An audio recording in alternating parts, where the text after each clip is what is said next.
Nah, mengapa mental illness ini begitu tren ya hari-hari ini? Kemarin saya ketemu dengan salah seorang hamba Tuhan, ya. Dia seorang pastor untuk anak-anak muda. Saya tanya begini, apa yang sekarang lagi Anda hadapi gitu ya? Dan dia bilang banyaknya mereka yang anak-anak muda yang itu mengalami yang namanya kesehatan mentalnya sedang terganggu. Nah, masalahnya adalah ini menjadi juk kami waktu itu, yaitu gini. Masalahnya adalah mereka tidak menyadari bahwa ada sesuatu yang mentalnya terganggu pada diri mereka. Kemudian dia menuduh orang bahwa ada sakit mental gitu. Dirinya sendiri tidak menyadari, tetapi dia melakukan sebuah judgement atau mengatakan bahwa kalian itu yang mentalnya lagi nggak beres gitu. Padahal dirinya. Ini begitu banyak di sekitar kita. Beberapa waktu lalu juga saya tanya kepada anak saya, karena anak saya kebetulan juga remaja. Saya tanya, apa sebenarnya yang terjadi? Bahwa begitu banyak self-harm, artinya melukai diri. Itu banyak sekali. Saya percaya Bu Alice juga pasti menemukan ini di lapangan, bahwa ada begitu banyak orang yang anak-anak muda, bukan hanya mereka yang remaja. Sekarang ini ditemukan anak-anak SD sudah memulai untuk self-harm, dan dia memulainya bukan dengan benda tajam, tetapi biasanya dimulai dengan spidol, kemudian mulai dengan krayon gitu ya. Nah, ini dimulai. Dan saya setuju sekali bahwa ini ada kaitannya dengan connection, dengan parenting, dengan lingkungan. Nah, secara firman Tuhan sendiri dikatakan begini, bahwa di Alkitab kita itu tidak dibedakan mana yang ini masalah sakitnya secara mental, mana yang kerasukan gitu. Jadi bagi para kaum yang bergerak di ilmu psikologi seperti Ibu Alice, kebetulan background saya dan istri saya juga psikologi, seringkali ilmu-ilmu psikologi ini dianggap sebagai ilmu sesat.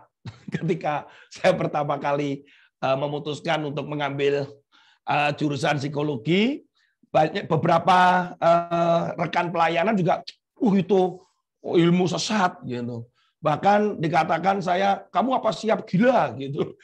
Nah, ternyata memang di psikologi ini unik sekali. Mungkin Bu Elis tahu. Ternyata ada rekan-rekan mahasiswa, rekan-rekan teman-teman saya itu bukan belajar tentang psikologi, kemudian nanti akan diterapkan untuk masyarakat, tetapi ternyata banyak orang yang masuk ke psikologi itu memang sedang terapi. Jadi lucu sekali ketika kami menghadapi di situ, kadang banyak cerita-cerita yang akhirnya menjadi, maaf tanda petik, kelinci percobaan. Ini ada masalah ini. Bagaimana adik kelas saya bisa bercakap-cakap dengan kucing gitu. Kucing itu diajak bicara loh. Kucing, kamu kenapa di sini? Kenapa kamu sendirian? Kadang kami lihat ini belajar psikologi apa dirinya yang sakit gitu. Ya. Nah, masyarakat sekarang ini kondisinya lebih kompleks dalam hal ini. Lebih banyak dan semakin lama makin meningkat. Nah, di dalam Alkitab sendiri nggak pernah dibedakan mana yang mana itu kerasukan roh, mana yang itu memang mengalami gangguan jiwa atau secara mentalnya. Karena hal ini dianggap semuanya disease, penyakit yang disease. Karena disease dan illness sendiri kan dibedakan bahwa kalau disease itu adalah penyakit yang penyebabnya sudah jelas. Bahwa penyakit kanker karena ada sel yang bertumbuh sedemikian rupa. Kemudian COVID ini, corona ini karena ada virus. Sementara illness ini lebih penyebabnya nggak jelas, bisa simptomnya bisa bermacam-macam. Terus kemudian juga bisa karena faktor lingkungan, dan tiba-tiba datang, lah kamu sakitnya apa? Ya nggak tahu dok, pokoknya saya sakitnya begini. Nggak tahu gimana saya tiba-tiba pusing, mah, dan seterusnya. Dan faktanya bahwa banyak orang datang ke dokter, itu kebanyakan illness. Karena dia nggak tahu saya sakit apa, tiba-tiba muncullah sign dan simptom seperti itu. Gitu. Nah, saya cuma membawa pada pengertian bahwa kita jangan terjebak kepada satu, ini harus tiba-tiba datang langsung ditumpangin tangan bahwa itu dianggap sebagai kerasukan setan. Nah, seringkali yang itu terjadi, maaf, pada aliran-aliran tertentu, orang yang memang lagi depresi, tiba-tiba doa saja cukup gitu. Nah, itu nggak cukup gitu. Dan sementara dianggap bahwa ini peran Tuhan sangat besar kuasanya, kemudian karunia Roh Kudus luar biasa, kesembuhan terjadi. Ya, memang betul demikian. Tetapi ada hal-hal yang lain memang itu sakit, ada hal yang lain memang itu karena roh. Jadi, oleh karena itu kita sebagai orang percaya, keluarga, pendidik, termasuk kita sebagai hamba Tuhan, kita tidak serta-merta orang yang datang di dalam depresinya, yang seperti diungkapkan semua simptom anxiety, paranoid lah semuanya itu, kemudian datang langsung cukup didoakan. Karena saya pernah mendapati ketika di gereja, ada orang datang, seorang ibu, kemudian dia mengatakan bahwa dirinya ini mengalami dia mengalami katanya dia kerasukan setan, dan kemudian saat itu dia merasa bahwa dia sudah bersetubuh juga dengan iblis. Saya ketika bertemu saya dengan istri saya juga, sebenarnya saya tidak menemukan roh jahat itu ada pada dia, tetapi lebih kepada secara psikologis atau kesehatan mentalnya. Akhirnya dia marah, kemudian dia meninggalkan gereja sambil tidak percaya kalau saya ini kerasukan setan. Nah, karena saya tidak menemukan tanda-tanda itu. Saya lebih melihat bahwa ini adalah masalah kejiwaan. Jadi kita harus bisa memilah itu. Nah, ini yang kita harus bijaksana, bahwa memang ada yang namanya masalah kejiwaan yang dihadapi oleh anak-anak saudara dan generasi ini. Memang ada yang memang kerasukan. Saudara, kalau di dalam Alkitab saya paling tidak menyebutkan beberapa. Contohnya adalah gini. Yang mengalami kejiwaan itu Saul. Saul itu mengalami kejiwaan sebenarnya, yaitu ketika dia selalu penuh curiga karena ada persaingan dengan Daud, ketakutannya dia ketika melawan Goliat, itu bukan roh jahat. Itu memang dia ketakutannya dia di masa lalunya. Bayangkan dia mengalami keminderan ketika dia dipilih untuk menjadi raja saja. Bahkan saya sempat bercanda gini ya. Kenapa Saul kok dipilih? Karena dianggap Saul itu badannya tinggi besar dan dia tinggi dari bahu ke atas. Saya sampai berpikir begini, berarti kan lehernya panjang ya. Jadi cuma berpikir begitu. Cuman karena faktor itulah kemudian Saul itu dipilih. Padahal dalam dirinya sendiri sudah ada keminderan, tidak percaya diri. Ini bukan roh serta-merta, ini adalah roh iblis, roh jahat, bukan. Tetapi ini karena sebuah pola perilaku orang tuanya, pola asuhnya, lingkungannya. Dan kemudian ketika ada yang bersaing, yaitu ada Daud, dia merasa tersaingi, maka dia kemarahannya, kemudian kecurigaannya dia. Sehingga ingin rasa membunuh Daud itu begitu besar. Kemudian Daud memainkan kecapinya, kemudian roh itu pergi. Saudara, mungkin di Alkitab waktu itu mungkin memang perkembangan ilmu pengetahuan bukan sedemikian rupa, tetapi dalam perkembangannya kita mengenal itu pasti dengan terapi musik.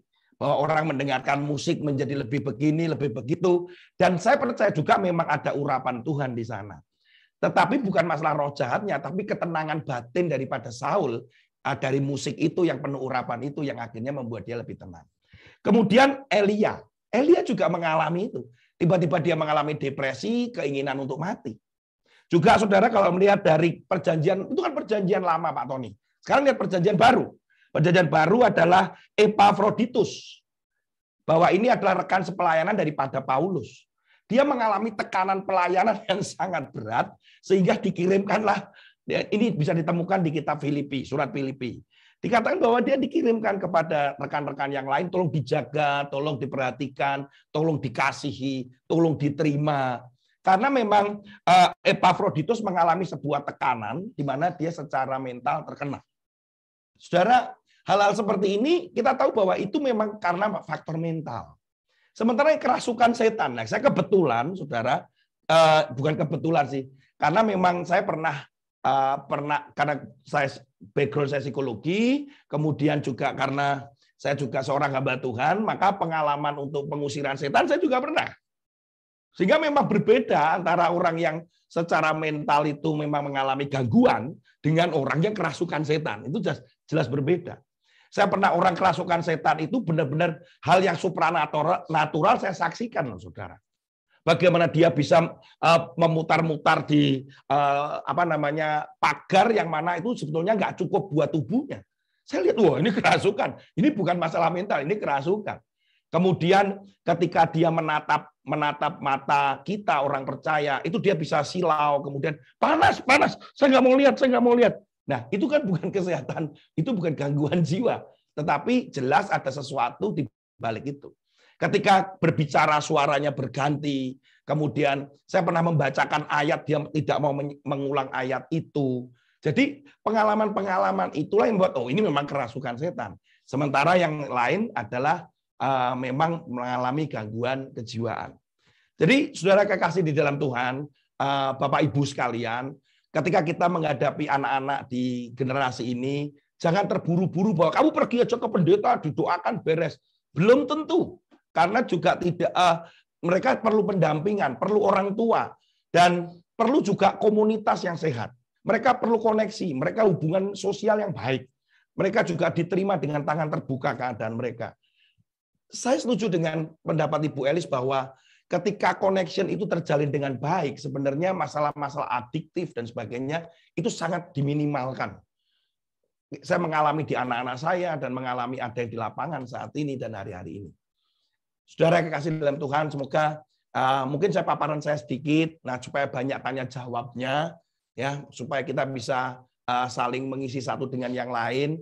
Dan terima kasih buat kesempatannya sekali lagi bahwa mari kita bersama-sama menyelamatkan generasi ini dengan kita menjangkau mereka, menyelamatkan mereka ketika mereka sendirian dan mereka merasa perlu pertolongan dan tidak ada siapa-siapa, maka kita ada untuk mereka.